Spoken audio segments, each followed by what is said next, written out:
பணம் ரீதியான வாய்ப்புகள் வரும். ஒரு டெம்பரரியா ஒரு ஜாப்ல இருக்கிறாங்க அப்படின்னா அவங்க பெர்மனெண்ட் ஆவாங்க. ஒரு டோர்ஸ் வந்து ஓப்பன் ஆகும். பிசினஸ்ல ஒரு விஷயம் பண்ணிக்கிட்டு இருக்காங்கன்னா நிரந்தரமான ஒரு கிளைண்ட்ஸோ கஸ்டமர்ஸோ அவங்களுடைய நிரந்தர வருமானமோ அந்த ப்ராஃபிட்டோ அது வந்து உருவாகும். ஸோ மீன ராசி அடுத்த 90 நாட்கள்ல என்ன மாற்றிக்கூடாதுன்னா, இவங்க நிறைய மன ரீதியாக காயப்படுவாங்க, பயங்கரமாக காயப்படுவாங்க, சின்ன சின்ன விஷயத்துக்கு காயப்படுவாங்க, ரொம்ப சென்சிட்டிவான டைப். ஆனால் எவ்வளோக்கு எவ்வளோ காயப்படுறாங்களோ அவ்வளோக்கு எவ்வளோ ஈஸியாக ரெக்கவர் பண்ணி குயிக்காக வந்துக்கிட்டே இருப்பாங்க. ஸோ மீன ராசி எந்த ஒரு விஷயத்த வந்து மாற்றிக்கணும் அப்படின்னு பார்க்கும்போது பணத்தை தண்ணியாக செலவு பண்ணுவாங்க. அன்னெசரியான விஷயங்களாக இருக்கட்டும், அதில் பணத்தை வந்து தண்ணியாக செலவு பண்ணக்கூடிய விஷயங்கள் நடக்கும். இருக்கணும்னா குடும்பம், திருமண வாழ்க்கை, காதல் வாழ்க்கை இதெல்லாம் கண்டிப்பாக அலர்ட்டாக இருக்கணும். அவங்களோட பார்ட்னர்கிட்ட எஸ்பெஷலி அலர்ட்டாக இருக்கணும். அதெல்லாம் வந்து யாருன்னே சொல்ல முடியாது. யாரால வேணாலும் எங்க வேணாலும் பிரச்சனை வரலாம். அடுத்த 90 நாட்கள்ல பிரச்சனை ஏற்படாம பாத்துக்கிறது அதை விட ரொம்ப நல்லது.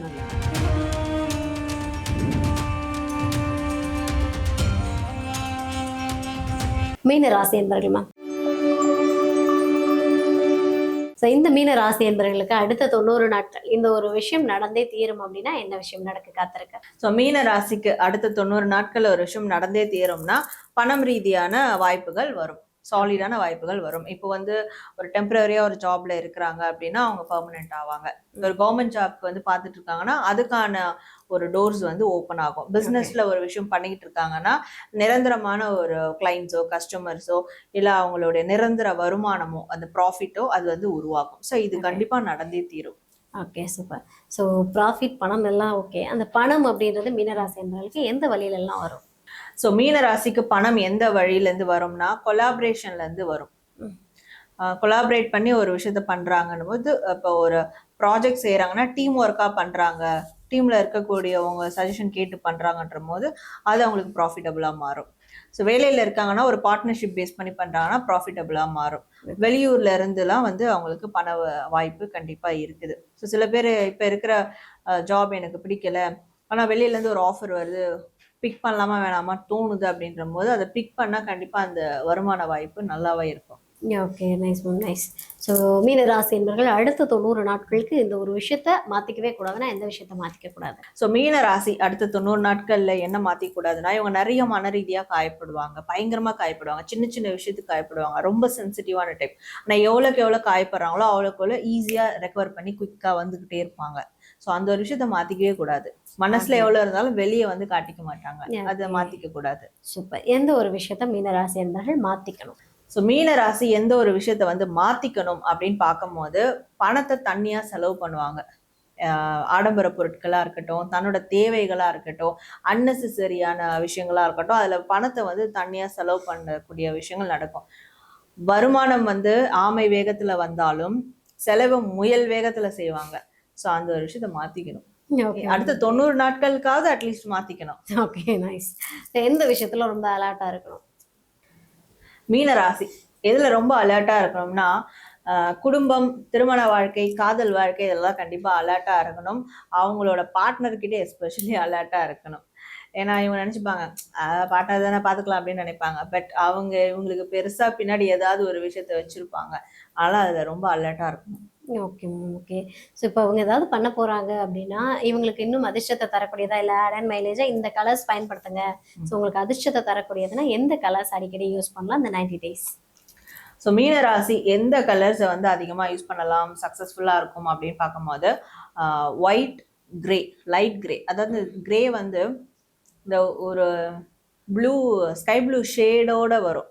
ஒரு வெள்ளி கலர் சொல்லுவோம், சில்வர், மெட்டாலிக் சில்வர், அது வந்து யூஸ் பண்ணலாம். இப்போ ஒரு வண்டி எடுக்க போறாங்கன்னா மெட்டாலிக் சில்வர் அது மாதிரி யூஸ் பண்ணலாம், எடுக்கலாம். ஸோ அந்த grey and white colour and red colour, இந்த 3 கலர்ஸை யூஸ் பண்ணலாம். Okay ma'am, okay. ஸோ இப்போ ஒரு வீடு வாங்கணும் இல்லைன்னா மனை வாங்கணும்னு ரொம்ப நாளாக திங்க் பண்ணுறாங்க அப்படின்னா வாங்கலாமா? அதுக்கான யோகம் இருக்கா? ஸோ அடுத்த 90 டேஸில் இவங்களுக்கு ஒரு கம்ப்ளீஷன் நடக்கக்கூடிய டேஸாக தான் இருக்க போகுது.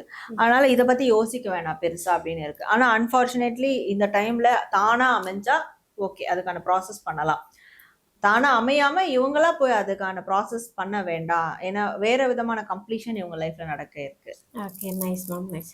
ஸோ இப்போ புதுசா ஒரு தொழில் தொடங்கணும் அப்படின்னு நினைக்கிறாங்கன்னா தொடங்கலாமா?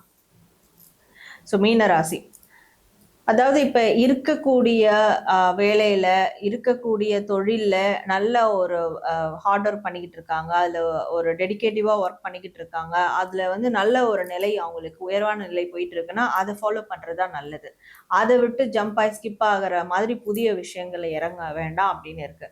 இல்ல எனக்கு எதுவுமே இல்லை இப்போதைக்கு, நான் வந்து எல்லாத்தையும் குவிட் பண்ணிட்டு இருக்கிறேன், ஆனா இந்த 90 நாட்கள்ல ஒரு எனக்கு கொஞ்சம் காசு இருக்கு, நான் வந்து ஸ்டார்ட் பண்ணலாமா அப்படின்னா தாராளமா ஸ்டார்ட் பண்ணலாம். ஆனா அவங்களுடைய உழைப்பை முன்னிலைப்படுத்தி தான் ஸ்டார்ட் பண்ணணும். ஸோ அடுத்த 90 நாட்களுக்குள்ள இந்த மீனராசி அன்பர்களுடைய லைஃப்ல, இல்லைன்னா லவ் லைஃப்லயோ இல்லை திருமண வாழ்க்கைக்குள்ளேயோ இந்த ஒரு பர்சனை அலோவ் பண்ணாதீங்க, ஸோ இந்த பர்சனால பிரச்சனை வரும்னா எந்த பர்சனால பிரச்சனை வரும்? இது வந்து பார்க்கும்போது அன்பிரடிக்டபிள். அதெல்லாம் வந்து யாருன்னே சொல்ல முடியாது. யாரால வேணாலும் எங்க வேணாலும் பிரச்சனை வரலாம் அடுத்த 90 நாட்கள்ல. ஸோ முடிஞ்ச அளவுக்கு இவங்க 2 பேருக்குள்ள ஏதாவது பிரச்சனைனா பேசி தீர்த்துக்கிறது நல்லது. பிரச்சனை ஏற்படாம பாத்துக்கிறது அதை விட ரொம்ப நல்லது. ஆனா பிரச்சனை ஆயிடுச்சு, சரி ஓகே 2 பேரும் பேசி தீர்த்துக்கலாம். வெளியில சொல்றது இல்ல சும்மா அவங்களுடைய நல்லா இருக்கிற ரிலேஷன்ஷிப்பை கூட வெளியே காமிச்சுப்பாங்க, நாங்க நல்லா இருக்கிறோம், ஹாப்பியா இருக்கிறோம், ஸ்டேட்டஸ் வைக்கிறது, இல்ல யாரையாவது அதுக்குன்னே இன்வைட் பண்ணுவாங்க வீட்டுக்கு, நீங்க வாங்கல எங்க வீட்டுக்கு வாங்கல, நல்லா ஜாலியா இருக்கும், டைம் ஸ்பெண்ட் பண்ணலாம், ஏன்னா இவங்க நல்லா இருக்காங்க காமிச்சுக்கணும். அதனால அது மாதிரி ஆக்டிவிட்டிஸ் எதுவுமே வேண்டாம் அப்படின்னு இருக்கு. ஏன்னா எங்க இருந்து யார்கிட்ட இருந்து என்ன கிளம்புனே தெரியாது, எந்த புத்துல இருந்து எந்த பாம்பு வரும்னே தெரியாது. ஸோ யாருனால யாருக்கு பிரச்சனை வரும்ன்றதே மீனராசிக்கு தெரியாது. ஸோ பி அலர்ட் அப்படின்னு. Okay ma'am, okay. ஓவராலா இந்த யூனிவர்ஸ் மீனராசி அன்பர்களுக்கு அடுத்த 90 நாட்களுக்கு கொடுக்கக்கூடிய ஸ்பெஷல் மெசேஜ். ஸோ மீனராசிக்கு பிரபஞ்சம் தரக்கூடிய மெசேஜ் என்னன்னா, இவங்களுக்கு எதன் மேல ஒரு தீராத அன்பு பற்று காதல் இருக்கோ அந்த விஷயங்கள் மேலெல்லாம் நிறைய டைம் ஸ்பெண்ட் பண்ணலாம் இந்த 90 நாட்கள்ல.